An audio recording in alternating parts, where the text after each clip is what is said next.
شروع اللہ کے نام سے جو بڑا مہربان نہایت رحم والا ہے۔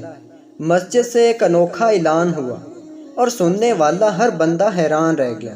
اعلان یوں تھا کہ مسجد کے قریب ہی ایک ریڑھی پہ مختلف ریسٹورنٹ کے گاہکوں کا بچا ہوا سالن دستیاب ہے۔ وہ غریب اور نادر لوگ جو سالن پکانے کی استطاعت نہیں رکھتے، وہ اپنے برتن لے آئیں اور سالن فی سبیل اللہ لے جائیں۔ مارے تجسس کے میں بھی مسجد کی طرف چل دیا کہ دیکھوں آخر ماجرا کیا ہے۔ میں جیسے ہی وہاں پہنچا تو مردوں کا ایک ہجوم برتن لے کر پہنچا ہوا تھا۔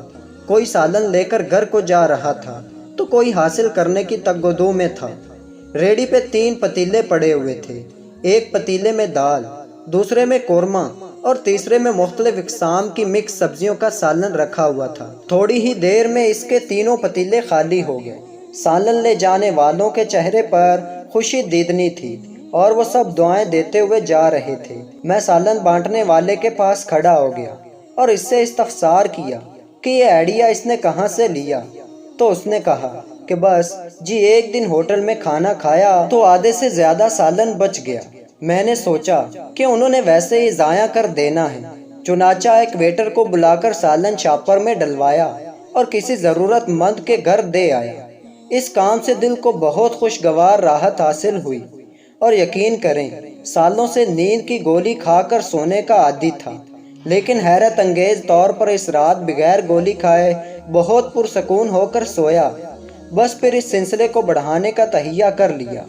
5 بڑے ریسٹورنٹ مالکان سے رابطہ کیا تو بہت مثبت جواب ملا اور پھر ہر ریسٹورنٹ پر 3 برتن رکھوا دیے۔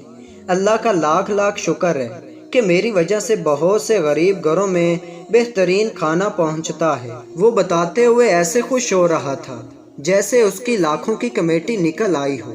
میں سوچ رہا تھا کہ واقعی اس کی لاکھوں کی کمیٹی تو نکل چکی تھی اور وہ کمیٹی تھی بے پناہ اجر و ثواب کی۔